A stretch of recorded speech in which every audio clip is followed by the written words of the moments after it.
11th meeting of the school committee to order. Let's see, we have one member who's going to join via Zoom. We're currently all in person, but let's just, in the interest of belt and suspenders, we'll do everything by roll call. So I'll do a call to order. Tom? Here.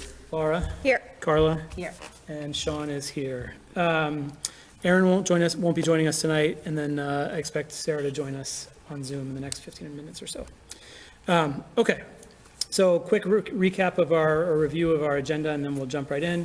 We'll start with public comment. So for anything that is not on the agenda, we'll give the public an opportunity to speak. We'll then move to our focus on excellence, consent agenda, and then reports. We've got a couple students here, and then as well as the superintendent and liaison reports.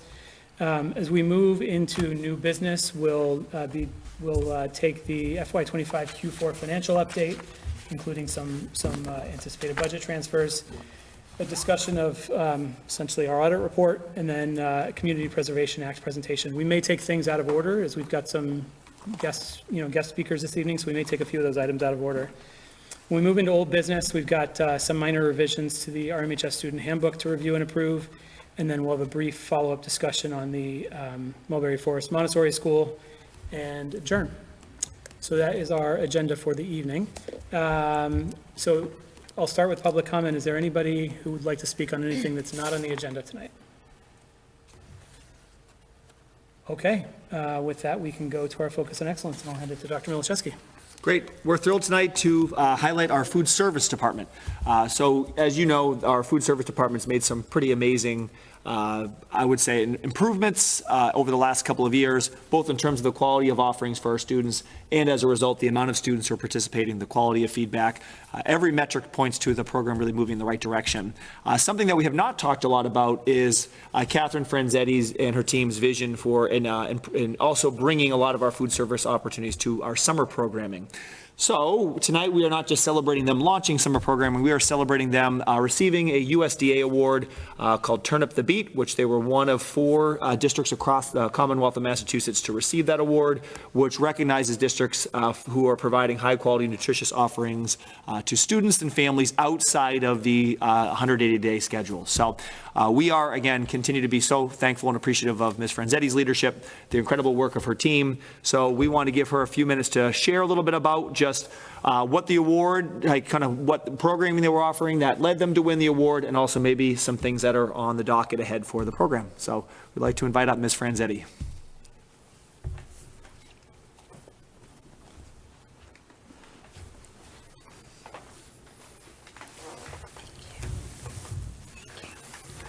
Thank you, Dr. Milichewski. Good evening, everyone. I'm excited to share that this past year our food service department was honored with the USDA Turn Up the Beat award at the silver level, and being one of 4 in Massachusetts in our year 2 was quite phenomenal for us.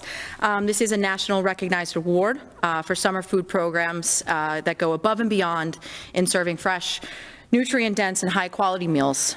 To give you perspective, we were one of only 4 districts, in Massachusetts to receive this recognition. So that puts Reading on the map, not only regionally, but also nationally. For us, it's not just an award, it's a true reflection of the excellence we bring to our work, not only during the school year, but also year-round.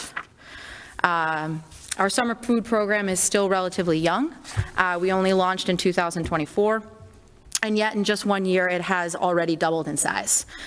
We partnered with the neighboring YMCAs in Woburn, Waltham, and a local science camp in Woburn. As, additionally, we're offering open meal sites in Woburn Township.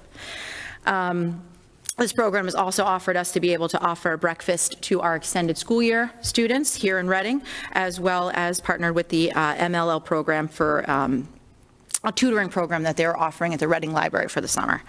The growth shows both the demand for summer meals and the ability of our team to expand and adapt quickly, serving not only our own students, but also families across the neighboring communities. We are also able to support, the MLL program was a new tutoring program that we had here at the Reading Library, and the students were able to take home lunches, which was awesome for them and an incentive to come and for the tutoring program. One of the biggest impacts for our program has been our staff retention with this summer program. Before the program, we really struggled with losing staff over the summer months, coming back in September, rather, scrambling to fill positions. That constant cycle really halted our ability to build a strong team and truly move the program forward. Now, by keeping staff employed through the summer, we've built stability. This year, we came back in September with just one open position, of which we filled within the first week of school. That's a remarkable shift coming from, sometimes 5 and 6 open positions every school year. It sets us up to be able to build a strong and cohesive team every school year. The summer program is a fully federal reimbursed program that operates separately from our school year meal program. One requirement is that it ends each summer breaking an even balance. So as we've expanded the program and served more meals throughout the summer months, we've increased funds. That has allowed us to purchase equipment and small appliances, items that we can use during the summer program, but also carry over into our school year. A small and meaningful example, just today at Birch Meadow Elementary School, students enjoyed homemade hummus made in our new food processor that we purchased over the summer. And that is a direct result of this program. New equipment allows us to further expand our scratch-made foods and offer more fresh meals on a daily basis. Additionally, this program, with our staff working year-round, has offered us truly an opportunity to invest time and energy into training and professional development. We've been able to train our staff over the summer months in new equipment, new software systems. We've also strengthened the consistency in recipes and service standards across the district. We've also really been able to build a strong team and a strong culture within our department. For me, that is the most important part of this program, is having the whole district come together under one space and really work together. One small little story, toward the end of the summer, we had 2 new managers that promoted from a cafeteria worker into a manager role, one in Joshua Eaton and one in Parker Middle School, and each of them spoke with each other over the summer and exchanged the fact that their 5th graders would be their 6th graders, and they could work together to offer meals that those kids liked, and they could help each other grow, which hearing that exchange over the summer was just such a positive change for our whole team. What used to feel like 8 separate kitchens, working 8 separate programs, has now truly unified into one department working together, supporting each other, learning from each other, and always keeping students at the center. As mentioned before, we are looking to continue our partnerships and increase our, continue to expand, rather. We're really excited to expand our catering department, which we've flourished a little bit over the summer. We've partnered with local town entities and programs within the town to help with catering opportunities for ourselves and them. And we've also been able to partner with other local vendors. That gives us the chance to highlight the talents of our staff, support our community events, and strengthen local connections. It's yet another example of how our program is growing beyond just the cafeteria walls and becoming a true community partner. In writing what I was going to say this evening, I was truly reflecting on the past 3 years, and I'm just super struck of how far we've come as a whole in these past 3 years plus. We've gone from being a department that was sometimes fragmented to one stable, truly unified department, and now nationally recognized, which is quite incredible for myself and our team. We've built a team that is truly confident within themselves, confident in the program. They're collaborative. They're truly proud of what they do on a daily basis. And this award, being one of only 4 districts in Massachusetts, is proof that others see it too. Most importantly, I want to say how proud I am of our staff. Their dedication, their creativity, and their teamwork are what makes these achievements possible. We've built something truly special together as a team, and while the Turn Up the Beat Award is a milestone worth celebrating, it's also just the beginning for where we see our department going. I want to thank you all for the opportunity to be of service to this community. It really, truly is an honor to be able to do what I do on a daily basis, and just, it's absolutely awesome to come to work every day. So thank you for the opportunity that I have to be the food service director and to lead this team. So thank you. What questions do folks have? Catherine, you mind sharing a little bit about, obviously, all these partnerships over the summer? Yeah. Have just like grown, and it's incredible to see that list. Do you mind sharing a little bit? I think people would like to hear, how do you build these partnerships? How many of them are you reaching out to proactively to go find? How many are reaching out to you? Sure. How do you, what does that look like? So, I mean, it really is me reaching out. Our produce is supported from Produce Connection, which is right in Wakefield. We've partnered with Del Sur Empanadas as well for our vegetarian option, and that was me driving down the street and seeing them and giving him a call. Additionally, I work with the town on a daily basis, and it's just that conversation piece of going in there and saying, oh, you do this? Yeah, we do this. And it's just been me getting out there, me seeing Reading. I'm not a native to Reading, and it's just been really word of mouth and that building that community by reaching out.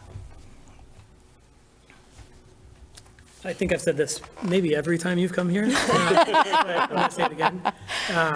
Every once in a while, parents will react to something that's on the menu, and they're like, I don't know if, elementary school kids.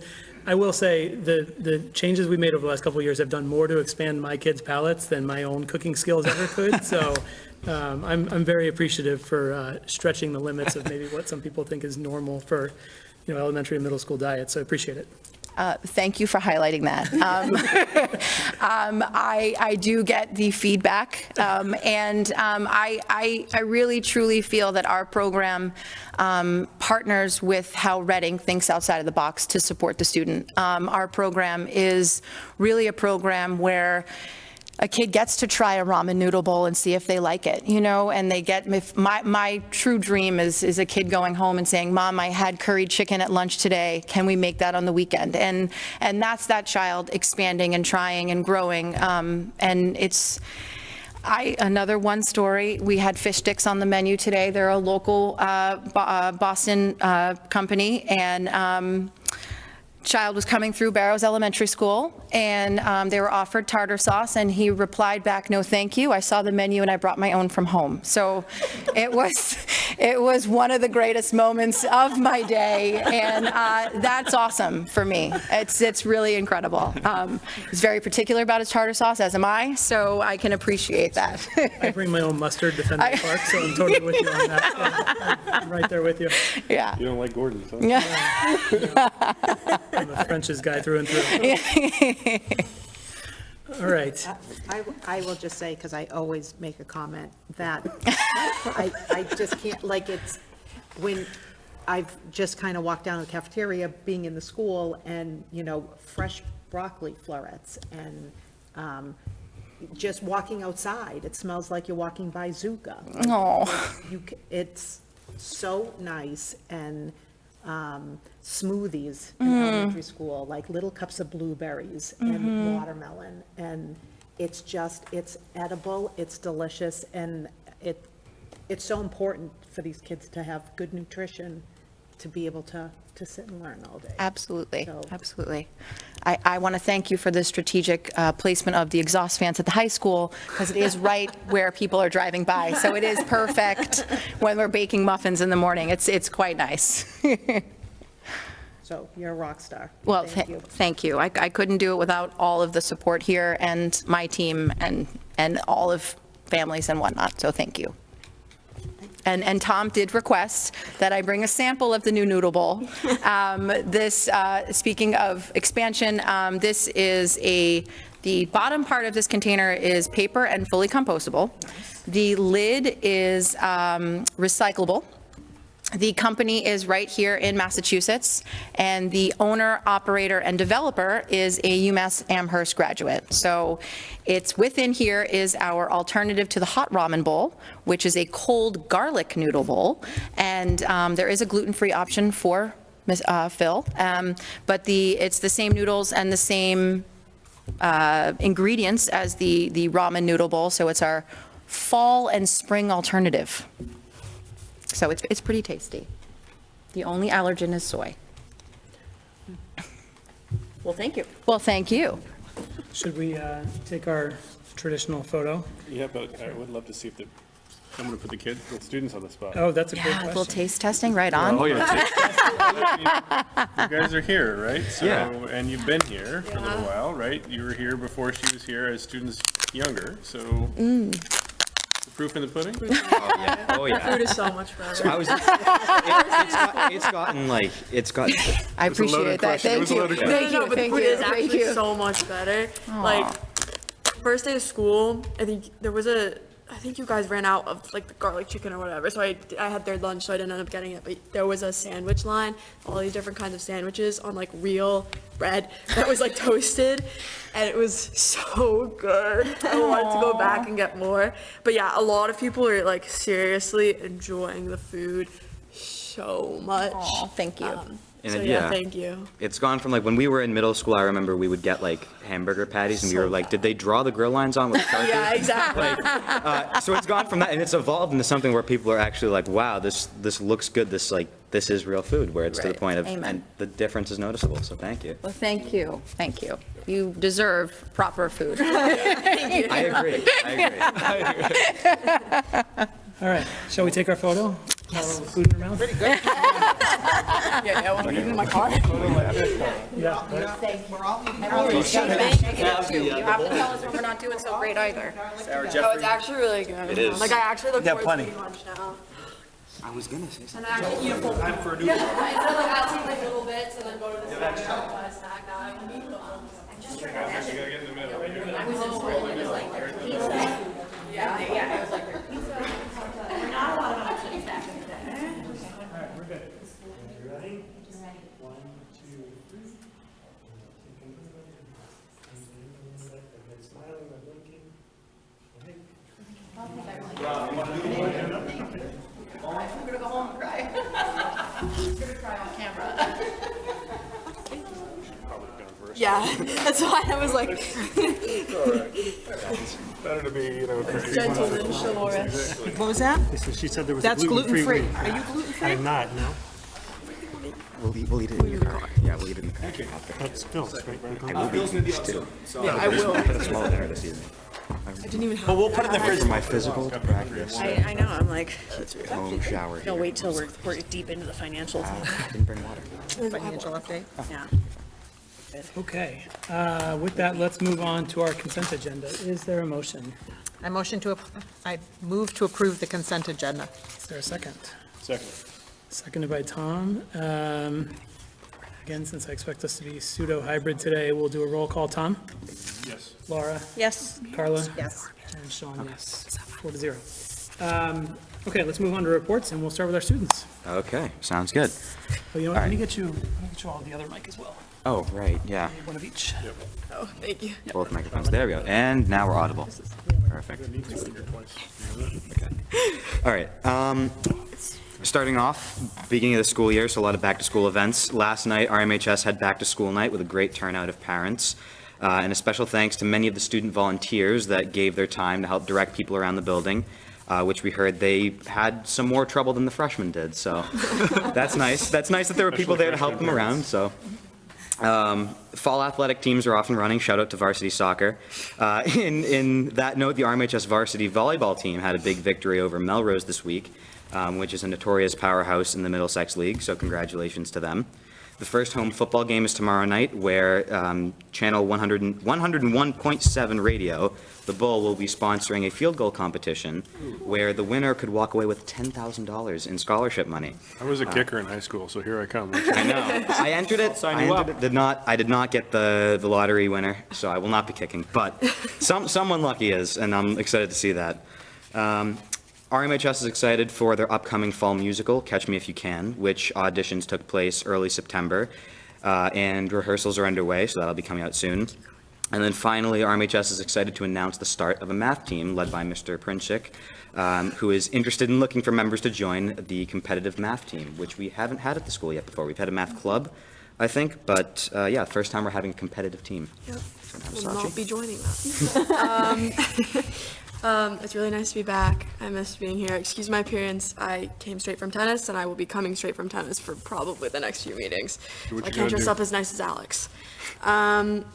Innovation Career Pathways happenings. On on October 3rd is Manufacturing Day. They'll be having a field trip to Boston, Boston Centralis, in Woburn. And then on October 10th, there's the internship fair during lunch for the whole senior class. Yay me. And then on October 17th, there's an Innovation Career Pathways Millipore Sigma field trip. And then on October 23rd is the Boston Centralis field trip. There will be homecoming week activities from the 15th through the 19th. Homecoming week class colors and senior shirt day. 17th is Unity Day, 18th is the homecoming dance, 18th is Walk It Like You Rock It 5K at 8 a.m. That sounds fun. No, it doesn't. On the 19th is Sunday Night Lights, and then for school counseling events on September 17th, our Senior Guidance Parent Night. Yay. On October 7th is Freshman Guidance Parent Night. On October 8th is Financial Aid Night. And on October 22nd are the PSATs during the school day. And then check out the new school counseling website for more information about upcoming events and services for students and families related to school and college and career counseling. That is it. Great. Any questions? Counseling's gonna be busy. Counseling's going to be busy. That time of year. It is. All right, thank you both. You know the drill. You're welcome to stick around as long as you like. Which is Or if also you would means excuse you're welcome yourself. to go. Yeah, I'm hungry. we get it, we get it. Okay. Thank you. Have a great night. Have a good one. Take it with you. Take the second one too. Yeah, there's another one there. That's not a meal by itself. And here's another one. Don't mind if I do. You each get two. Thank you. Thank you. Thank you. Have a good night. All right, well, let's go to Dr. Milichewski. Great. Good evening, Ready Community. Nice to see everyone. Two updates. First update, I'd just like to follow up some of the public comment from the August 21st school committee meeting in response to the Fieldhouse project. First, we are pleased to share that the Fieldhouse project is now essentially complete, and all students are now sort of in using the space with just a couple of minor updates that still need to happen. And also, just as a follow-up to the comment, our facilities team and our central office leadership team feel strongly that all the spending for the project aligned with the scope of the project and are in alignment with sort of how projects have been handled in the past. Also, we heard, the feedback around more transparency and more consistency when there's a project that comes in sort of under budget. We appreciate, and also agree with that feedback. So we're working, I see Joe here in the front row, we'll be working collaboratively with FinCom to develop a policy that will help us to do that more consistently than maybe we do it right now too. So excited about that work ahead. I'd just like to thank the community members, as always, for the feedback, both publicly and also many of the conversations of people who took the time to come chat as well. That's what makes us better. So appreciate the thoughtful feedback and looking forward to continuing to partner on all projects moving forward. Second update, just like to give a shout out to a parent and an administrator who have partnered together around a really exciting community engagement initiative. So Katie Buckley, who's our RMHS assistant principal, and Tiffany Williams, who is a parent, a Boston resident parent, have partnered together to have a first ever Metco, the title is Metco Pathways and Job Fair in Boston. So this is open to not only our Boston resident students, but also Boston resident students from all 32 Metco communities. So this is the first time that they're having this program. The program is intended to engage Boston industries, partners, businesses to offer jobs, internships, programming for students during the school year, during the summer, or post-graduation. It's also intended to expose students to a variety of post-secondary paths, workforce development, trade schools, gap year programs, study abroad, for universities, community colleges. And it's also knowing that many of our Boston resident students spend so much time in the suburban communities, they don't often have the same connections and networks in their own home community. I would just like to thank Tiffany and Katie for launching something that not only impacts our 40-plus high school students, as well, but also all of the students across all of our 32 communities. It is awesome to see their leadership have a statewide impact. So again, huge thank you and congratulations to Tiffany and Katie for their leadership. Excited to see how this impacts our students over the next couple of years. That's excellent. Thank you. Great. Let's go to liaison reports. We'll start with Tom. Two things. One's liaison, one's just other update. Liaison-wise, I did confirm, as I talked about last meeting with CPAC, that they would like us to listen and hear and potentially advocate for a CPAC Awareness Month for November. So I've asked Sean if we can get that on the agenda for October. And he gratefully agreed, so thank you for that, Sean. That's one thing. The second is I've been asked to testify at the House and Senate hearings on the new Right to Read bill next Tuesday. Not on behalf of us, but on behalf of me in my role. Happy to do or share with anybody else if anybody's curious about it or whatnot as we go through it. I think I only technically have 2 minutes, but I don't know when. So, you know, my focus is going to be on our advocacy and the work that we did as a school committee to drive some of that and work with our administration, not by ourselves, but with the administration, and as well as focus on the outcomes because we've seen some really, really strong outcomes. So anyway, just FYI for that. It's very exciting. Great. Make them count? Yeah. Laura? No report. Carla? Just a quick update on Killam. Since the design development started a few months ago, we had an initial series of like 30, 40 meetings. We're doing that second round. So we've kind of done an initial round. It went through the MSBA. Now we're doing kind of a second round. So we're just taking every aspect of the project and the design of the spaces. And we're doing like we're just constantly revisiting the design and improving it as we go along. So we make recommendations, the design teams with their consultants and sub-consultants get together, and we just keep kind of spiraling, and we'll keep going until it's right. We will be having an abutters meeting to keep the people around Killam involved. We will be having a meeting open to the public just to kind of give information. Our time for like asking for input is kind of over, but we want to make sure we're always really communicating effectively. So don't forget about killamschool.com website, which has all of our information on it. Things are going great. Good. And I have no additional report tonight. Okay, so let's go into the body of our agenda here. Sarah and Joe, is it just the two of you? You're not waiting on anybody else? I assume it's okay with you if we take you out of order and start with you? Okay, so let's take a motion to take E3 out of order, please. I move to take E3 out of order. Second. Second, I guess I always forget I could just make the motion. Yeah, exactly. I'm doing the same. Seconded by Tom. Let's do a roll call. Tom? Yes. Laura? Yes. Carla? Yes. And Sean, yes. Okay, so we will move on to our CPA presentation. I've got the Come over materials here. here. Yeah, if you Come can over just, here, yeah. you can We'll sit get you- where our students were, or right there next to Come- Tom. Yeah, if you guys want to sit right there, that's. Okay, yeah, that should be. I'll adjust that in a second for you, sure. Between the two And also, microphones. we're gonna check back here. One is for Zoom and one is for RCTV, I believe. Oh, just sort of speak generally in Yes, the we'll just region. talk in that direction. So, So thank you will- for letting us come. Are we starting? Or- well, I was waiting for the slides to Okay. show up. Oh, you want to scooch over so you can see it? No, but I can see it on there. Yeah, no, Technology. sorry. You've been here before. I have presented to the school committee Yeah. before. Okay. So, and have done, occasionally we do a FinCom thing in here. I'm sorry? No, it's showing the slides. It's on the Right now slides. it's which- Yeah, that's slides. The great. slot? No. It's not showing me the picture right now, so I'm not sure. Yeah, we have them now, Tom. We're good. We're good. Oh, okay. Thanks.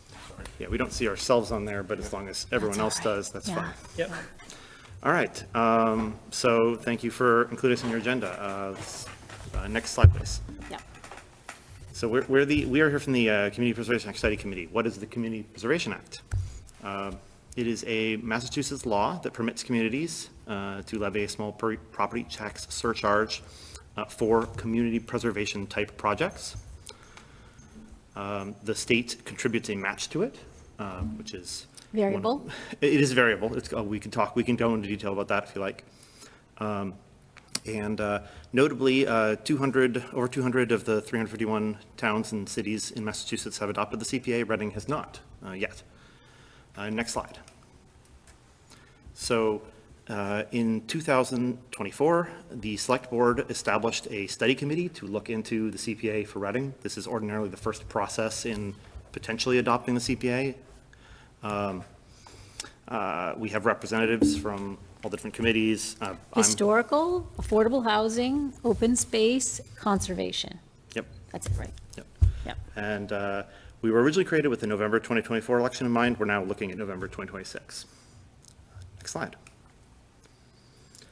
So what is this study committee doing? We've looked at when Reading considered the CPA in the past. We did over 20 years ago in 2003. They also formed a study committee in 2006, but it was defeated at town meeting. And then we've looked at what our peer communities do. 11 of our 21 peer communities, it's about as close to a dead split as you could get. Winchester flipped the balance when they adopted the CPA just last year. And then, but looking how much money it would raise, what it would cost taxpayers, and what are projects that CPA could fund. That's the exciting part. Yeah. So now we're reaching out to all kinds of different, committees, boards, organizations in town that, would be. Potentially able to get some of the funding. Exactly, Yeah. or otherwise be stakeholders in this. Right. And so, Yep. next slide. So just running quickly through, and the slides just disappeared, that's okay. Oh, there we go. Running quickly, by the way, I'm mindful, Sean did tell us to keep us under 10 minutes, so I'm You're doing great. You're doing fine. going fine. Exactly.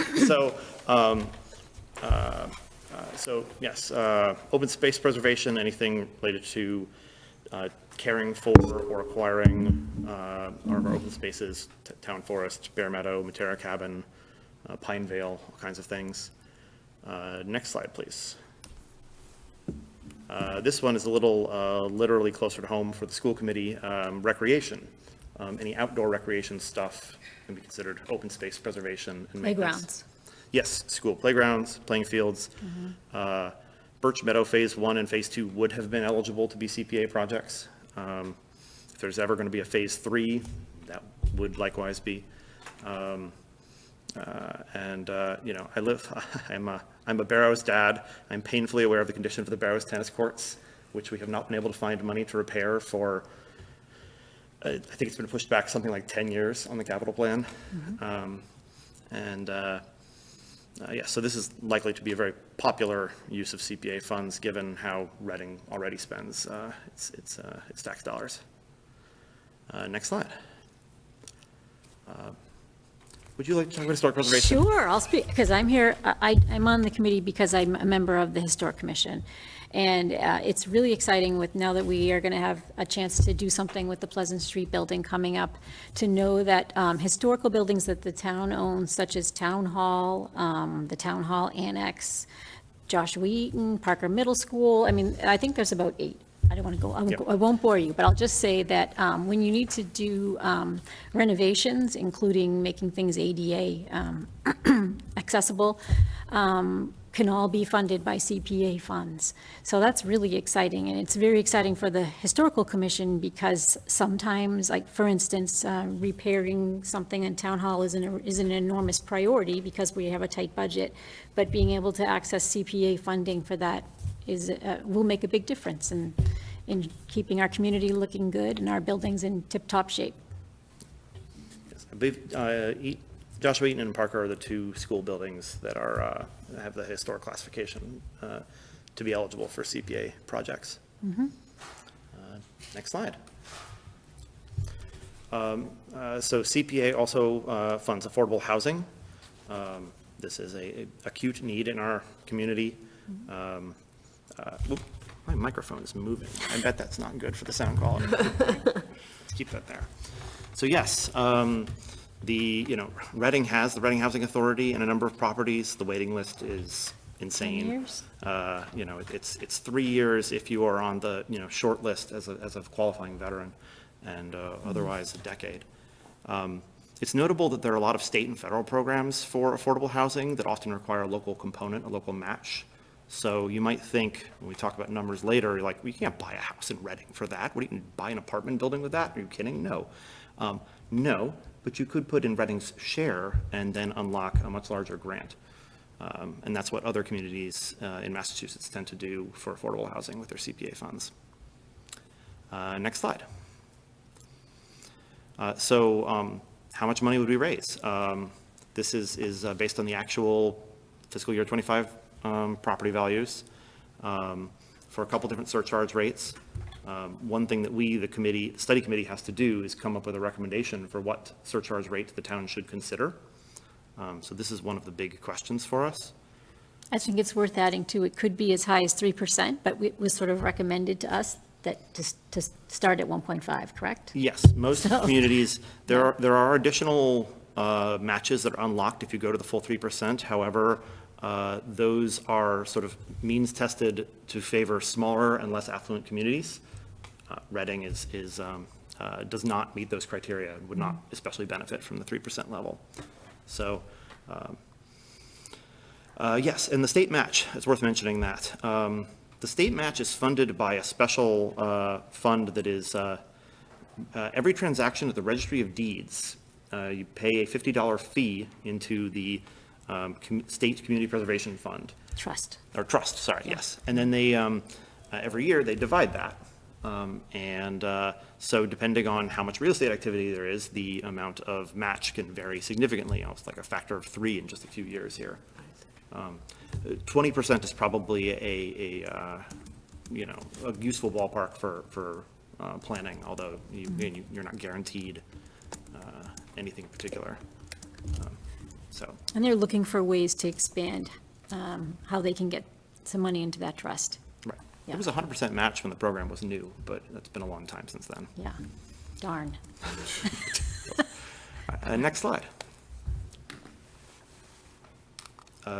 Next slide, please. I'm working on it. Oh, thank you. Appreciate it. There it goes. All right, okay. This is the other question that is a very natural first question for many people, which is what would it cost me as a taxpayer? It's slightly more complicated than 1% of your current taxes because there are exemptions for the first $100,000 of the property value. For everybody. Yeah, or, well, strictly speaking, that's optional, but, and the committee has not voted on it, but I cannot imagine that we would not recommend that exemption for Reading. And there's also a senior exemption, isn't there? for a Yes, certain- there is a low-income exemption, there is a low and medium-income senior exemption, and then you can exempt, we've talked about exempting commercial property, which is a fairly small share of Reading's property. Indeed, the numbers that we have here are based only on residential property, so. But yes, so it's in the, ballpark of 50, 100, or 150 for 0.5%, 1%, 1.5% for an average house in Reading. Per year. Per year, yes, that's right. That's not per bill, that's per year. So. Next slide. Next slide, yep. My clicker has Yeah, given up it's the not ghost, working. sorry. Yes. So, timeline. Well, actually, I need to correct that first bullet. I'm not sure there will be an informational report to town meeting. We have to discuss that at our next committee meeting. But, we'll report to the select board this winter, sort of fulfill our charge. Then, town meeting could vote in April 2026 whether or not to put the CPA on the ballot. The CPA must be approved by the voters of Reading, not just town meeting. So town meeting votes to put it on the ballot, and then the voters vote. There are other ways to get on the ballot with a petition and so forth, but this is probably the easiest way. And then, yes, it would be some time after adopting it to actually set up the apparatus for deciding how the funds are spent. So that's another thing that we have to be realistic about when people say, oh, my historic building needs a new roof right now. And I'm like, yeah, unless you can wait 3 years, we might not be able to help you with that specific project. Next slide. So yes, so what can you all do, and why are we here taking up a few minutes of your precious time? We'd love to hear input from everyone about possible surcharge rates. Obviously, we get more if we give more. That's, there's no, and then, we'll get a 20% match on whatever we collect, whether it's more or less, 20% more, 20% less. We are also very interested in ideas. We've collected a lot of ideas, but we're still interested in more of how CPA could benefit Reading, what kind of projects we might do. And then As I think you all went through all of this in the course of the Killam School, so you probably know better than, or at least as well as we do, the rules around political activity. But it turns out that, I guess you, as a policymaking board, we are free to express our opinions to town meeting about how town meeting can vote, but not to engage in political activity as would be related to a, election in November. And that's it for us. If you have any questions for us, we'd love to chat. I might just add, because usually we mention, like, for instance, Parker Middle School, which is a historical building, had to get a new roof. That would have been under CPA eligibility, and that was how much? It's a complicated one because we actually borrowed a lot more than it ended up costing. But it was, I think it was something like a 900,000 or $1 million is what the roof cost. Wow. And also, for instance, with the Killam School, I don't think that there was funding set aside yet for playground. So in the event that they want to add playground, that would be eligible for CPA funding. I didn't know that. Yeah. Anybody want to start? I'll start. Go for it, Tom. Since I'll start the I'm not so sure side of it, which you probably expected, Joe. Right? I'd be disappointed either way. Go for it, Tom. So conceptually, the concept is great. Part of the reason why the state reimbursement has gone down is because more towns have gone into it. There's only so much money to go around, and it's got to be spread peanut butter thin, right? So us adding is not going to increase the amount. It's going to decrease unless they find another funding source, to your point. But we'll see what happens because, yeah, we'll see what happens. My biggest concern is the timing, right? We just got done talking at time meeting about override passage. We just passed 2 rather large debt exclusions. And, this would theoretically, depending on how you look at the forecasted timing of an override, be right before or right around an override vote. Which to me, if this passed and then we go back the next year for an override, the override is doomed to fail. And so I'm really concerned about how this would impact other finances around the town. And then it's locked into these use cases and only these use cases. Whereas we can address these use cases, yes, without matching of any sort, but we can address these use cases as we have historically, through our normal capital planning and whatnot prospect after an override related process. So timing to me is the biggest concern overall. And the match is not as attractive, anywhere near as attractive as it was before. The Fed concept has its own problems these days. Maybe by then it will not be as much of a problem. Who knows, right? Or will be in a different problem from a federal perspective. But I just don't know that we can count on even that. So maybe too late to the party to a degree. That's my perspective, but I'd love it to be positive. I have a real concern about the timing of it and all the override conversations we're having and what this means. I would suggest going to the coalition's website. I don't know if you've looked at it yet, but they have data since the beginning of the project, and you can see how, and they also just recently did their annual report, which is where they posted that and sort of saying what their strategies are going to be going forward. So I think it's really fascinating, it has so much data.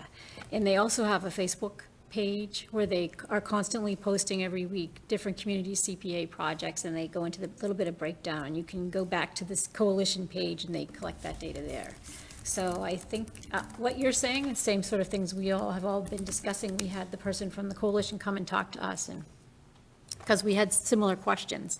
So they are looking for more sources to add to the trust fund. And one of the other things is to think that as in Reading, as we're buying and selling properties, we've been adding to this trust fund for all these years, but never gotten any of that money back, which we would be continuing to be adding. So I hear what you're saying about, the two competing. I think we're always going to have that. It seems like that was one of the reasons why we ended up moving it down, was because it was, we had the Killam School project, and, it was just like, it's really hard to find the right window. So, and it's, I think, one of the things that I like about the Community Preservation Act is that it's driven by the community, organizations themselves. So they would be the ones who submit the applications. It's not so much, it's not the town saying, this is what we're going to do with the money. So even an average person could submit an application that fits any of those categories to pair up. And which is nice, because we know that we would have that money to be doing things. Like, for instance, we've had everybody come and talk to us from all the different committees, and particularly conservation and open space. And I never knew really the breadth of the work that they do and how little funding they have. I mean, I felt like the Historical Commission was low man on the totem pole, and then the affordable housing, oh my, we're way behind on that. And so Margaret Donnelly, so that's not, how do you say her last name? Margaret Donnelly Moran? Yeah. So she works in affordable housing in what city? Is it in Boston or something? And she really explained to all of us how the CPA is like a key that can unlock so much more funding from programs, and she has a lot of experience with that. And I think we're sort of stuck here in Reading on affordable housing. We have a very teeny tiny affordable housing trust fund that can't really do a whole lot. So, and it's $50 a year, $100 a year, $150 a year, and then, there are exemption categories for people that are low income and seniors. So go ahead. Yeah, go ahead. Yeah, I was going to say, the one other thing I would add is that, I looked over that same thing where I, found just how long the Barrows tennis courts had postponed. That was a project where I was looking at past capital plans and how they've evolved over the last 10 years. And Reading has spent about I'm not a expert on who can make a, official qualification of whether a project would have been CPA eligible or not. But it looks as if we spent about $10 million in 10 years on CPA eligible projects. So that's stuff that the, voters and elected, representatives in town meeting, have been choosing to fund in our current situation. So if we're going to do it anyway, I would love to get 20% off. That is one of my arguments for this. Mm-hmm. But you're right, there is never a good time. There was a question about, we couldn't have made November 24, we could have gone for the local election in April 25, but no, because we were about to have the votes on the vote on Killam. Anybody else want to go? Okay. I am so broadly supportive of the concept. I would be interested to hear whether there's any real discussion about sort of supplementing the funding sources, because I think all Tom's concerns are fair. Maybe this is a discussion for another day, but I also agree with Tom's point. I do think there's real risk that this would imperil an override if we, given the sequencing. And, frankly, an override, which might mean 3, 4, 5% of the budget is going to be more important to us than this in terms of, keeping our operating expenses afloat. And so I wonder if we think about we, meaning the global we, not we, think about a strategy where when we get to the point where we're talking about an override and a number, do we pull this out and attach the votes and say, instead of a 3% override, it's a 2% override and a 1%, CPA, you know what I mean? Like somehow tie those so that, and then the messaging is, we're managing the sort of the scale of the override by attaching some of this to the CPA, which comes with additional money from the state, right? I could get behind that. So If the raw number coming in is essentially, the only problem is it's locked into these things, right? it So is, but I if the think- number is right to the 1 million number, Joe, to your perspective, perhaps we can figure that out. I think Joe's point is a good one, though, that over any period of more than a year or two, we're likely to spend at or above what the CPA would absolutely, be eligible yeah. for. So, so I agree, I would have the same concerns as Tom. I'm very supportive of the concept. I'm very supportive, even if it's only a 14% match, it's still, the math makes sense, it makes all the sense in the world. I do worry about the viability and the Good impact it would have on suggestion. override. That's a good suggestion. We hadn't even thought of anything like that. No, so. that's a good idea. I mean, there are, Of course, there are state laws about exactly how you adopt the CPA, and like, it has to be. It'd be two different ballot measures. Yes. So you run the chance of losing CPA and winning an override, right? Sure. Well, and it would be, it has to be at a, so it can't be a special election. So I know overrides are sometimes special elections, sometimes they're tied in with a local election. So yeah, there are complexities there, but it's a cool idea. I like it. And while I'm here, I'd like to state for the record, even though I've just spent Lord knows how much time over the last year studying the CPA, if you told me to pick one, I'm like, you get one of the two, I'll override. Okay, let's go. This has been fun. No, but it's a fair point. There's never a good time for this. We're always fresh off an override, talking about the next override, considering a debt exclusion, like, it's just the nature of municipal financing in Massachusetts that you're always asking people to sign up to pay more. Yes, right. There's never going to be a long, clean period where, everybody's like, they haven't asked me in a long time, but I'd love to pay more taxes. It just doesn't happen. So Nobody says I'd love to pay more taxes. nobody ever says that, right? So, again, I personally, I'm supportive. I would vote for it, whether it was with an override, before an override, after an override. But I think in terms of the viability and sort of not imperiling an anticipated override, I think we'd have to think carefully about that sequencing. That's an excellent point. One of my questions, which you may have just answered, was that this wouldn't be a special election, right? It would always No. be coupled with an Interestingly, existing. it's required to not be a special election. It must either be a regularly scheduled state or local election. Okay, perfect. I think that's I so you don't know can't why. play turnout You games, can't play probably. turnout games, exactly. Okay, fine, sure. Or you can't, force people to pay for an election as well. Well, yeah, that's Right? right, yeah. I agree with what is being said here, just with the terms of the override. I'm really sensitive to, we just asked people to do 2 huge building projects. And I know, even when you're talking about our buildings in town, we should be doing one every few years, right? And that's just part of how you run a town. But I just think it's either a little too soon or a little too late, depending on how you look at it. But the concept, like you said, I'd rather get 20% off a project I'm going to do. I can totally get behind that. I just think the timing right now is just not the best timing. But I really appreciate you guys even looking into it and putting the committee together and all that. One of your other questions was, what are the best and highest uses? Just my personal opinion, we always, always, always need more rec spaces, right? There's forever a need for more rec facilities, indoors, outdoors, of all stripes. So, I don't know, I don't want to speak on behalf of everybody, but I think for the students of this town, a priority would be more fields, more indoor spaces, more courts, right? Like there's never enough, we know there's always more demand than there is capacity for sports in particular in this town, but, other types of activities as well.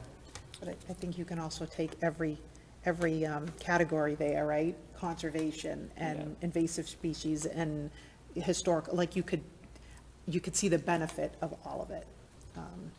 So the money would definitely be used. There's no doubt about it. Any other questions or comments? I would echo the recreation side of it. In Birch Meadow 3, I think actually, it may not be more, it may be better, right? So part of the problem with some of the space we have is that it becomes a swamp and you can't play in it, right? So behind Coolidge becomes a swamp and you can't play in it. Over at Simons becomes a swamp and you can't play in it. So maybe it's just a matter of how do we use the space as well? And what do we do to improve the space? So what's going on with 1 and 2? Great. Or what happened with 1? What's going on with 2? Great. If 3 includes other things, awesome. Trails, Sean and I were both on the ARPA committee, right? And we heard many of the same type of things about all the things they try to do that they don't don't have any money for. We also heard from historical at that point in time. Sometimes a little bit helps in each of those places. So it'll be interesting. Appreciated the archivist. That was amazing. It'll be interesting to see if this passes, how the process of allocation works, right? And what the grant application process is, and one of the other things that is just a fact of the matter is when towns do it, towns do building, it costs more. It costs more for us to do it than if it's a private related thing, so can CPA do things privately since it's not? I don't think so. I would guess it still has to go through the whole town procurement process and all that stuff, so even if you allocated 800,000, but the budget came back at $1 million, does that mean you have to wait for the next year? I mean, because you don't have something else to go back to, or can it be paired? Maybe that's another question. Can it be paired with additional funding from the town? So, here's 800,000 from CPA, in town, we need 200,000, the town meeting has to Yeah. approve. We have seen examples of that. Okay. Almost all that, your questions are on their website. Okay. So if you feel like Which taking is a got look up at on the that. screen. Yeah, I got can up see on the his screen, computer. yeah. Oh, is it on the screen? No, Oh. his On my screen. screen. Oh, good, I'm glad. Yeah. No. He's listening to what you're saying. Yeah, Yes, yes, I am. yeah. Different allocation process, but functionally it can almost operate like a revolving fund to support projects that you're paying Yeah. for, from other Yeah. other pools. But that's another thing that wasn't obvious to me, but towns can borrow against it. So if you want to do something big with your CPA funds, you don't have to save up the money for 30 years and then build it. You could borrow against it and pay it off. Heaven knows taxes don't go down. So it is a safe bet that you will be, have at least that much money every year in CPA funds to pay it back with. Interesting, okay. Yeah. All right, All right. thank you Thank both, you. appreciate it. Thank you all so much for your time. Thank you. Thank you indeed. And excellent comments and questions. Okay, let's move to the Q4 finance update, and I think we've got some cost transfers to discuss. Phil, I saw you on the line there. You should be able to take yourself off of mute, and I can bring up your slides.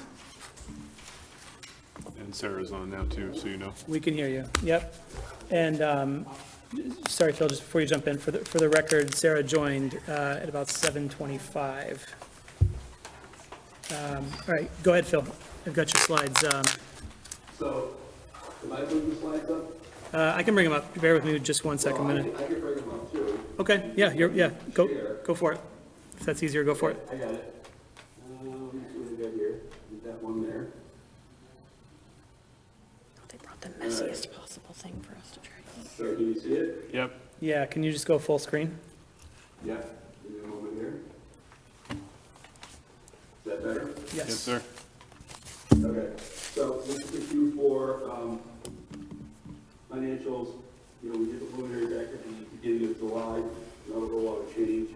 So a couple of things, as I noted in my memo, that on the general fund, we have returned to the town a total of $59,994, which is made up of two components, $5674 that's currently left in the general fund, as you can see on the report here, and then we'll see that over here, $54,320 that we are anticipating getting back from the insurance company for our two IT problems that we had last year, where we spent about $74,000 on that district funds. There's a $10,000 deductible for each of those claims, so that brings it down by 20, and that gets us down to $54,000. When that money comes in, that will be sent right to the general fund. So in total, it's just $6 short of returning $60,000 back to the town. In terms of the other items that we planned, we did do a technology refresh of approximately $350,000. We did $1.2 million for our special ed tuition prepays, and we did the transfer of $225,000 to the special education reserve fund. So all three of those, we were able to do as we had been noting for the last couple of reports at the end of the year. So those are all taken care of as well. And then, do I take the transfer now? Because we do have to, you folks do have to vote on the year-end transfer, which is in the memo, but it's also, you can see it, I'm moving my mouse here. This is what it looks like here in terms of the transfer. Just move money around from the different cost centers because of the way the budget's voted. We're moving budgeted funds between the cost centers that need to be approved by the school committee. Yeah, any questions? How do you want to handle that? Yeah, just any questions on what Phil presented so far before we take a motion for the transfer? We can still talk about the transfer, but, no.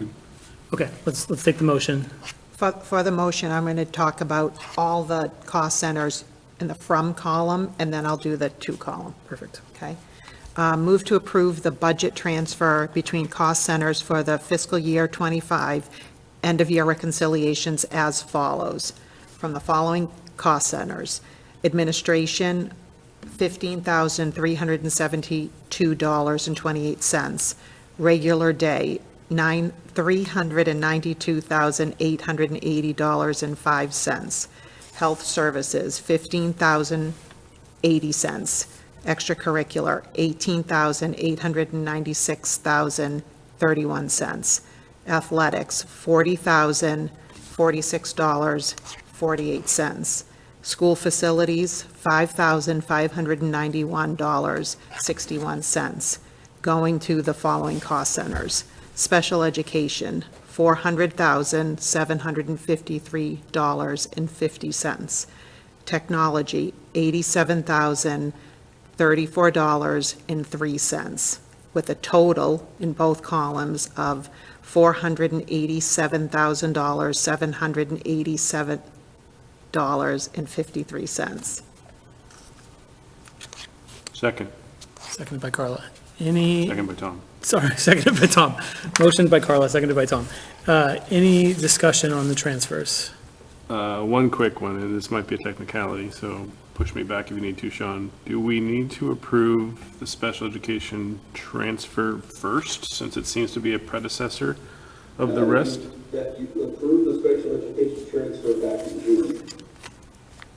We approved recommendation. We didn't actually approve the actual transfer, because it gave you some flexibility back in June. Yeah, well, the way it was worded is that you approved the transfer up to $225,000.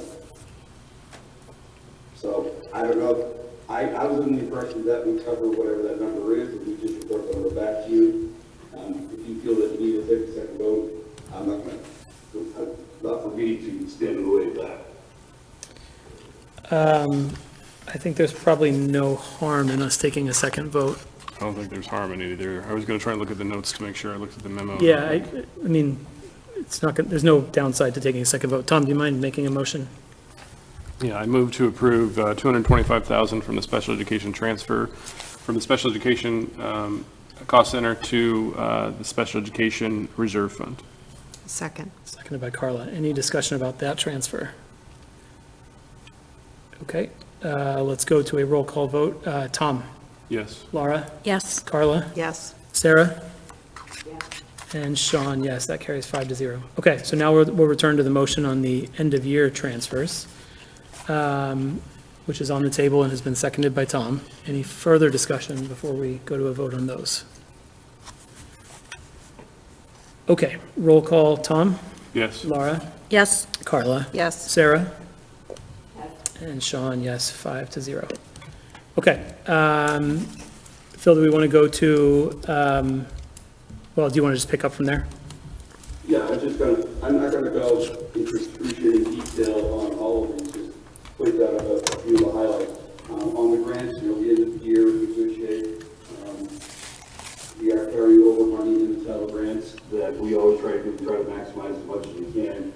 And we are back to the rule that the most you can carry over is 15% of your initial grant. So we need to stay within those parameters.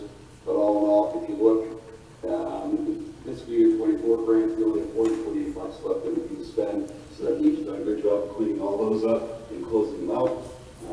We've got about $368,000 in carryover across the various grants going into fiscal year 26. So it's a good place to be.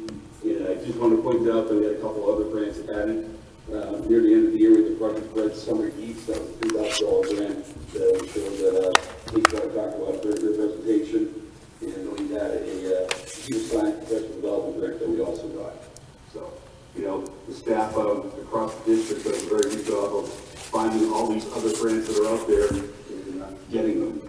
So I need to, I guess congratulate them on taking those grants up, because it's always a lot of work getting their applications in. Any questions on the grants? Nope. I have one quick one. I have one quick one, real quick. Sorry, Phil. Maybe more for Tom. Can you go back a page, Phil? Yeah. It appears that our carryover from Metco has gone down by about $40,000.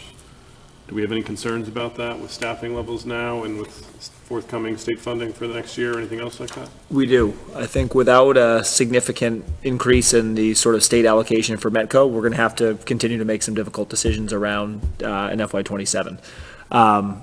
I think that we feel this, our most important part of our Metco budget right now is our staffing. So we just have to continue to look at other spots where we can be creative and be flexible.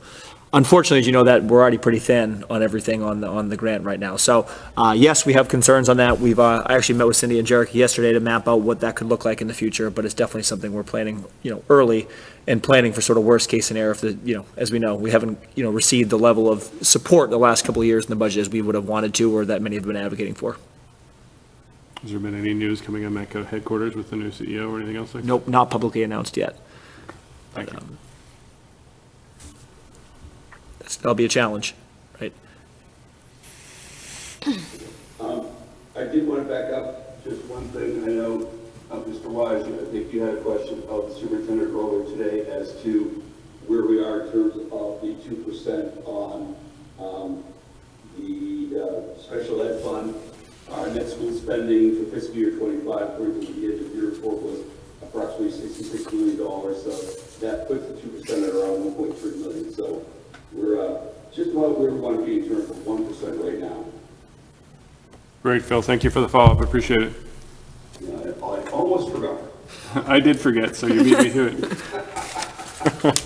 All right, revolving accounts, overall, not a bad year. Some changes here and there. I know for the drama, I believe part of the issue they had last year was that some of the fees they paid to be able to use the materials really went up. So that's a big thing there. I do want to point out the extended day program. I had said the previous year that we were looking to try to break even, but we came very close, ended up about $24,000 short.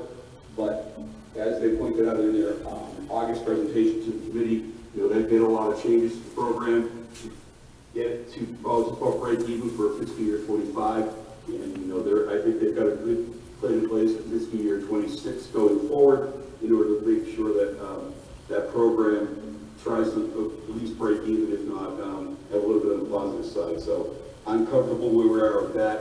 I've had some good conversations with the folks over there, making some changes on the accounting system as well to make it a little bit easier to track things. I will tell you that the biggest issue that I have is for some reason we're not able to put budgets into Munis for the revolving accounts, and I'm not sure why. So it makes it kind of difficult to get really good a way for the folks to be able to manage their budgets if the accounting system can't give them that information. So I'm going to be working on that this year to figure out another way to do it. The other one that I wanted to point out was the school lunch program. That looks like it's really ugly in terms of year end, but there's a couple of reasons for that. Reason number one is there's about $116,000 of revenue from June that hasn't been posted yet, so that would bring that number down.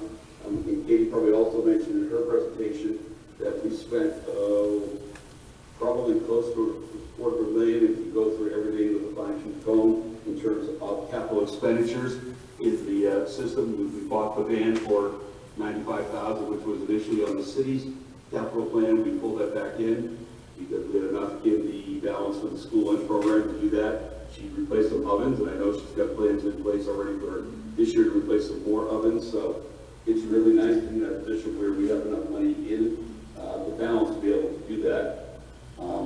So that takes care of that. So all in all, we did end up with an operating loss of around $175,000.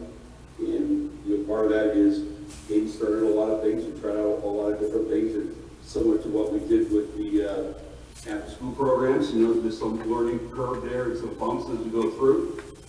But I think going forward, Katie and I will work very closely in terms of making sure that we match up the revenues with the expenses. One of the things that caught us a bit by surprise this past year was the increase in the cost of a lot of her food supplies. You know, we really got hit on a lot of them due to some shortages at various points of the year on meats, so that was a little bit higher than anticipated. But again, this is also another one where you can't put a budget into Munis, so it's hard to manage a program if you don't have a budget in your accounting system to be able to help you guide, see who you are. So again, Katie and I are going to work on that and be able to give her some reports that she can work with and that I can work with. And so for fiscal year 26, I think we got a good plan in place as well to get the overall program back to being self-sufficient. I'm very excited about our summer expansion of the summer programs. I think that's really great, as well as the catering business. And I'm sure she put the plug in, I'll put the plug in there as well.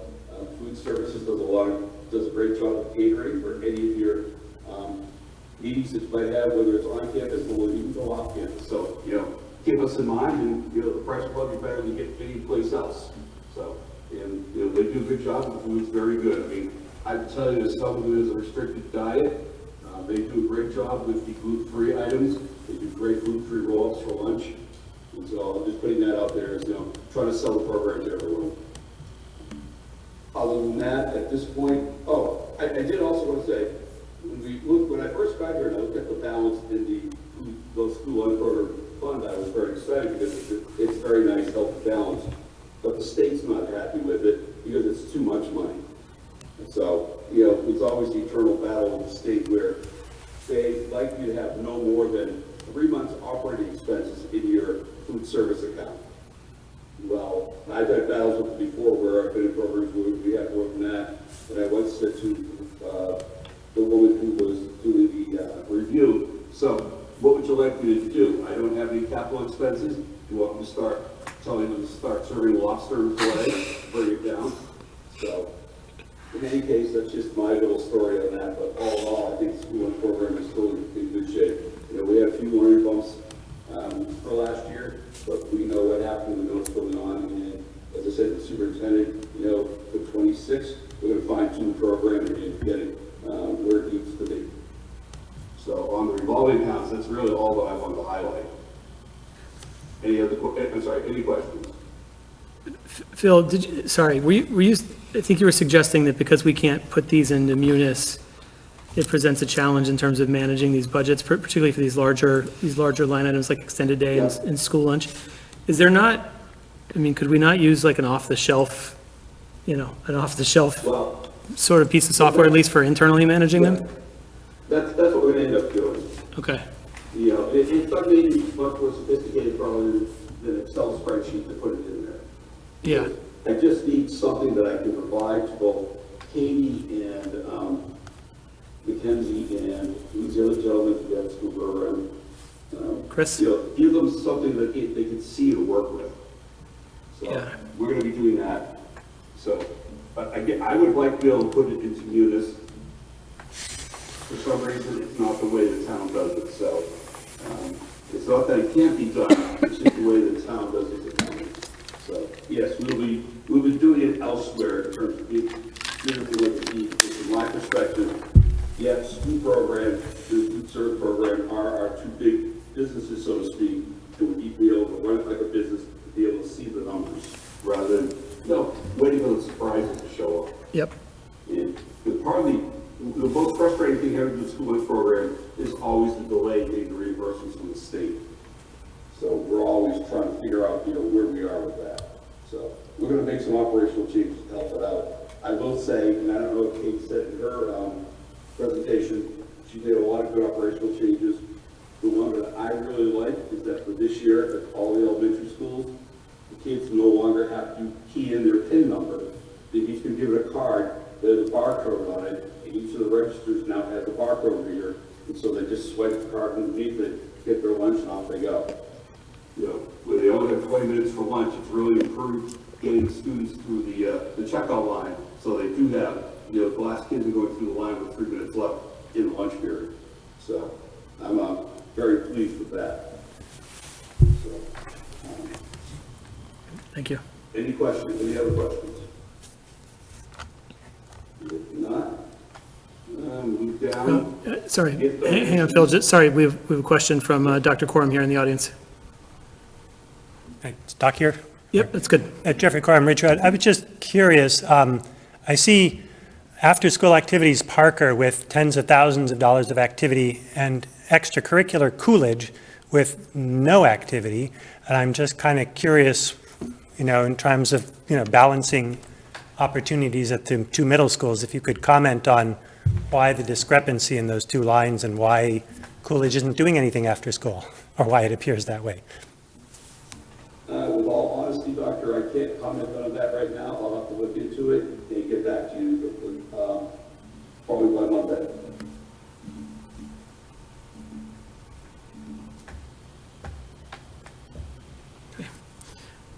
Okay, go ahead, Phil. Okay. All right, gift donations, really haven't been any changes here since the July 7th presentation on this.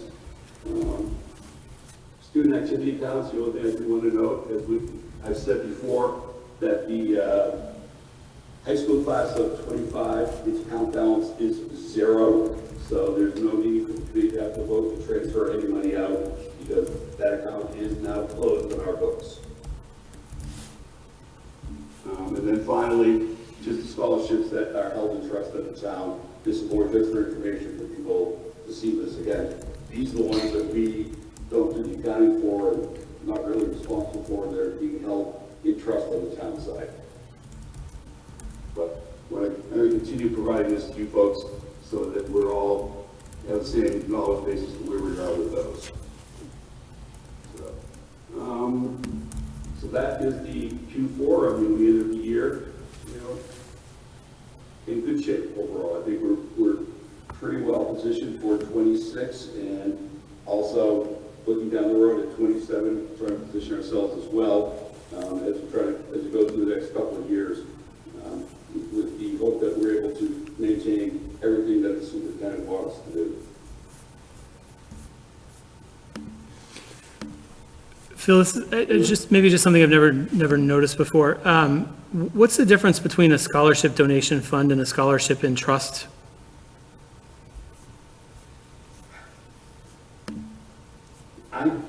Again, I'm going to say, I'm not really sure myself.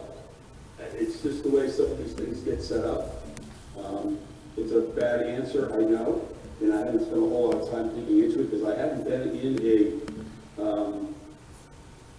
district before that had this many broken up this way. Typically, all the scholarships are for the high school, and the high school just managed it in terms of their revolving accounts. But for some reason, we have a lot of these in the trust. It's the way they were legally set up. But okay. I will have a better answer to get back at the next meeting so that everyone understands what it is, because I need to better understand what they are. Okay, thank you. Okay, any other questions from anyone before we move on to the sort of audit report? Nope. Thank you, Phil. Thanks, Phil. Thank you. Thanks. All right, I gotta stop sharing. Where did I go? Okay. Here we are. All right. I guess I go on my next item, which is the interview report. You are. All right, I want to bring something up because I'd like to put it in perspective for this. So, give me a moment here. I want to share another screen. Share. This one. Okay. So, the report you have in front of you is something that's required by testing. We fill out the infamous end-of-year report, which is a very detailed, very time-consuming, very pain in the you-know-what to get done, because this workbook, which I have up here on the screen, do you see this Excel worksheet? Yep. This thing was probably, I'll put it this way, this is my 15th year in this business, and this workbook hasn't changed in those 15 years. So it's been up there for a long time. The report itself, as you can see, was a clean report. There are no reported findings. I also like to say that this is not an audit. This is an agreed upon procedures, which is about 2 levels below an audit. Essentially what happens is that Jay Sullivan puts together a list of procedures that he wants all the accounting firms to do on each of our interview reports. And every year, he wants to look at some of the same things year after year. And then every year or so, we will add in a new item or take out an item. I know about 8 years ago, one of the periods I started to really look to one of the accounting firms to look at on this was the transportation costs and how they were being broken out. So that was probably where they were trying to get a better understanding of that, especially on the special ed side, in terms of trying to get reimbursement from that. But this is, the way the report basically works is, this is what's known as Schedule 3. And Schedule 3 is where we have to fill out for each of our programs / schools what we spent on direct educational expenses. Now, I just like to point out to people that this thing is 22 columns long and 120 lines down, which means there's approximately 2,280 cells where you could theoretically have to make an entry. Now, obviously, we don't, we typically use, just the regular day and special ed, undistributed and all that, but you have to do this for each of the schools. And the hardest part about this is that there is no way to tie it to anything. In other words, this has to be data entry, number by number. They just have not gotten away yet to be able to link it to another worksheet or an accounting system or anything. So it's a lot of detailed work, and it's a lot of work breaking these expenses out. The good news is for our accounting system, if you can see where my mouse is right now, we do have within our general ledger account numbers a portion of the long account number that ties to these DESI function codes. So it gives us a head start on that. But again, we have to do for each of the schools as well as the preschool and also district-wide. So there's 10 of these that have to be entered. And then once that's done, there's a bunch of other reports that we have to do where when we just put on Schedule 3, all that carries over to Schedule 1, and then we have to do more entries of Schedule 1 for the expenses that are not direct education expenses. So all the, the front office expenses, or back office expenses and things like that. So I just want to say it's a lot of work, there's a lot of entries, and when you go and look at this, as you can see, there's no findings. That means everything they check worked the way the entry was made into the right locations. The backup that was provided tied up what we did on that. So I am and I had absolutely nothing to do with this. I want to make sure we're all clear on that, because this was before I got here. Kate did 99.99% of this, and it was very well done. And I nothing I enjoy more than having a clean report coming through on this. So it's also for you folks, if you want to really dig into it, it's a good way to really understand the overall expenses of education, because it's not just the budget that you folks approve, it's also the expenses such as health insurance for retirees, bond payments, interest on bonds, all that gets added up. So if you look at it, I believe for 24, the overall actual amount of money spent on education, including what you also pay out to the books and things like that, was somewhere in the neighborhood of $89 million, I believe. It's somewhere in here, but it gives a lot of information, but it's a hell of a lot of work to get there. So anytime you get back a clean report, and also there are no amendments, in other words, corrections that have to be made, that's a very good report. And we have no corrections that need to be posted. So again, I think it was work well done by Kate last year, and I've already set the expectation for this year to keep it going at the same way. So I think it's important for you folks to see this, and just let you know, this is one of the things that we're required to do along with all the other reporting that we have to do for the state.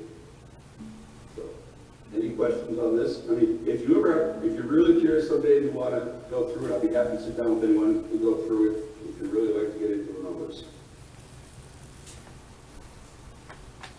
Or if you can't sleep at night, I'm sure I can put you to sleep. Thanks, Phil. I think I echo your appreciation for a clean report is my Yes. You takeaway on all this. know, I gotta take wins, I gotta take whatever wins you can get somewhere, so. There you go. This is a win, so I like it. And Kate's phenomenal. We agree with you in that regard, too. Okay, any That's all I have on that. further discussion on this? Okay, thanks, Phil. Think you're off the hook. Thank you. Thank you. All right, I'm gonna stop sharing. It's on the screen here. Okay. I Thanks, should be Phil. off. Okay, have a great night. Good night, thank you. Okay, let's move to old business, and we will go to student handbook revisions for our RMHS. Dr. Great. Maliszewski. It should be very brief. We're just seeking the committee to vote on the revised RMHS student handbook. I see Dr. Corum here in the audience. I'd like to thank Dr. Corum for his feedback, but also just consistently providing, not only attending meetings, but consistently being engaged and giving a really detailed level of feedback on everything that we do. So really appreciate your partnership, your collaboration, and your feedback as always. He provided feedback on 3 areas that you'll see updated in the new version. 1, around detailing what happens if there's a tie for Val and Sal, addressing the discrepancy between how often grades are updated 3 or 4 times, and then also the last piece that's just a grammatical error around sort of some language around dress code. Dr. Corum did provide some other updates a couple of weeks ago that we are vetting with legal counsel, which we got an answer just in the last 24 hours here, and then also did provide some feedback today too. So there's still some other things that are sort of out there. I would say smaller items. I don't think there's anything that would necessarily substantively change or significantly change sort of the content of the handbook, but things that we are certainly looking at to address. So thank you, and I think tonight we're just looking for the vote on those 3 updates. Start with a motion. Move to approve the RMHS student handbook revisions as presented. Second. Seconded by Laura. Any discussion? Dr. Corum? No? Okay. Sarah, you good? Okay. Let's move to the vote, and we will roll call. Tom? Yes. Laura? Yes. Carla? Yes. Sarah? Yes. And Sean, yes. Okay. So that brings us to our final agenda item of the night. I wanted to do 2 things with respect to the Mulberry Forest School. One is, give an update on sort of my last outreach to them and where that stands. But first, I wanted to, sort of publicly, acknowledge that Carla was right and apologize to Carla. We talked about it shortly after, in private, privately, shortly after the meeting. When the question about the gentleman's involvement in the Boston Hill School came up, I was sort of frantically Googling, trying to figure out what it was you were referring to, and missed the disconnect in the dates that he articulated. And as you said to me later, the math wasn't mathing. So, I think it was a very relevant line of question, given that he was there, well into the period where some of those concerns started. In reflecting on that meeting, having everybody from that team sort of leave that item as misunderstood, I would say, and not clarifying that timeline, gives me some concern and, creates some pretty serious trust issues from my perspective. But that's probably for another day. So anyway, just wanted to apologize publicly and acknowledge that I regret how that went. And frankly, I'm glad it failed. I'd be here calling for a reconsideration tonight if it had passed. So, with that, the other thing that I wanted to share is I did, again, another thing Carla and I discussed was I reached out to Mary Germanis Saba, who was, kind of the primary speaker there at our last meeting, and just sort of, tried to recap kind of where we were. And I shared with her, there were at least 3 buckets of, major concerns the committee had.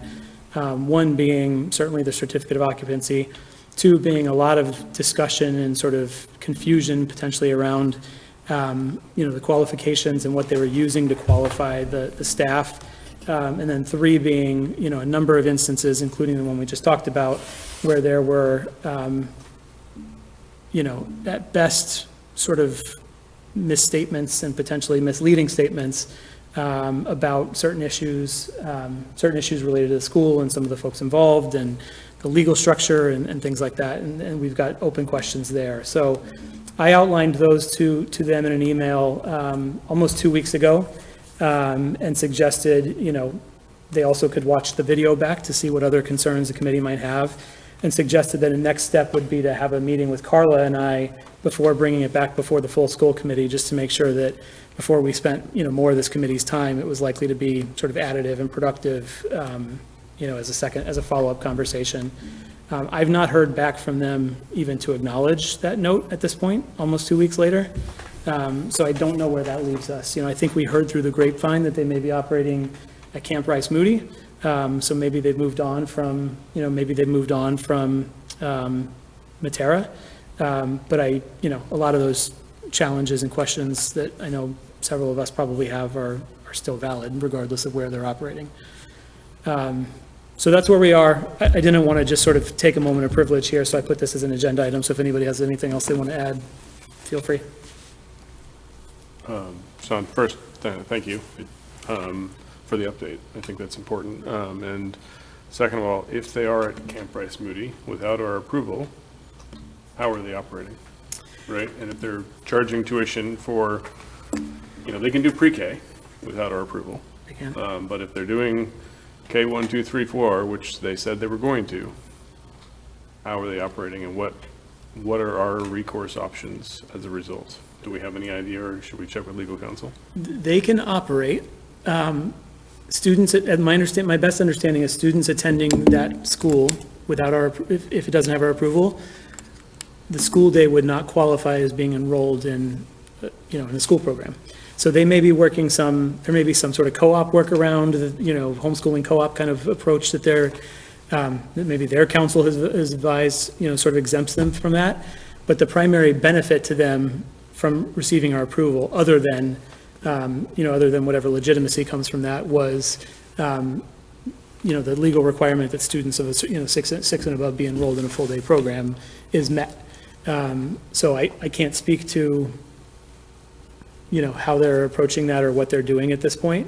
But it's a great question. It's probably worthy of following up to understand if they're open and they have students 6 and older enrolled, how are they positioning that to ensure that those students are legally enrolled in a school day program for the purposes of the state? Yeah. Yeah. I will say that the website still contains information that they are at Matera Cabin in Reading, Mass.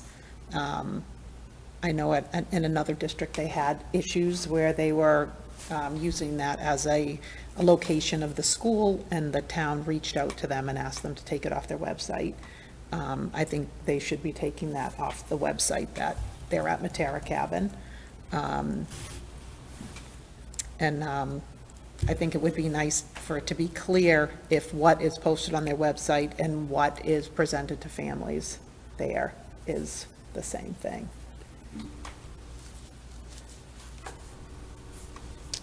Yeah. Fair points. Yeah.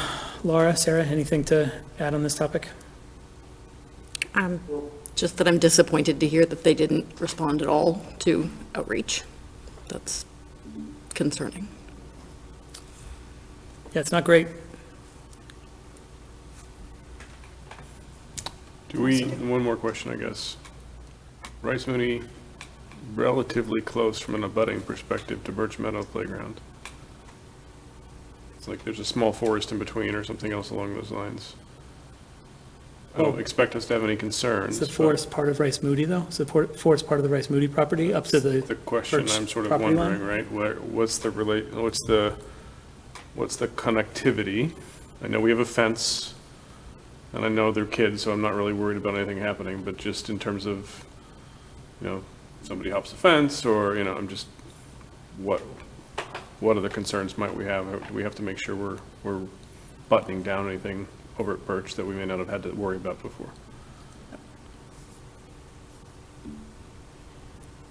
Okay. So I expect more to come on this. I will, what I'll do if the committee's in agreement, and we didn't motion any kind of vote, so, we'll just sort of look for tacit agreement here, I suppose. I'll reach out with maybe concerns and some questions about whether and where they are operating. Probably copy the folks from Select Board, Conservation, about your point, Carla, that they're still sort of advertising they're operating in Matera. So if that's no longer the case and no longer the intent, and ask that they clarify that. And just a reminder that we're still sort of waiting to hear from them on, whether they intend to engage with us or not. Because as we sit here today, I don't know where that stands. So. Was that email sent only to her, or was anyone else It was copied to on her. it? She's been the sort of liaison, Yeah. asking for meetings and providing materials and things like that. So yeah, it was with her. So, I am curious of their desire to be in Reading, because when you're going to, now to Camp Rice Moody, there's a lot of other places that I'm sure fit that bill, right? Camp Rice Moody is, near the woods. There are a lot of other opportunities for them to get places potentially closer to their homes. There are in other places. I'm just curious as to what the draw is for outsiders to come to Reading, especially when the town. I do think a Girl Scout-owned facility sort of makes a lot of sense because it avoids some of the scheduling conflict concerns that folks have had with Matera, right?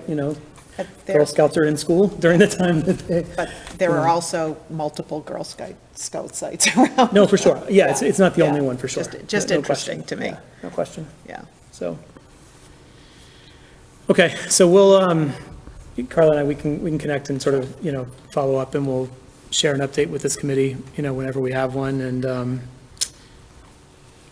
see how this moves forward, but some oddities in this whole event, for sure, so. Okay, Okay, all right, is there another motion? move to adjourn. Is there a second? Seconded by Carla. We will roll call. Tom? Yes. Laura? Yes. Carla? Yes. Sarah? Yes. And Sean, yes. We are adjourned. Thanks, everyone. Thank you.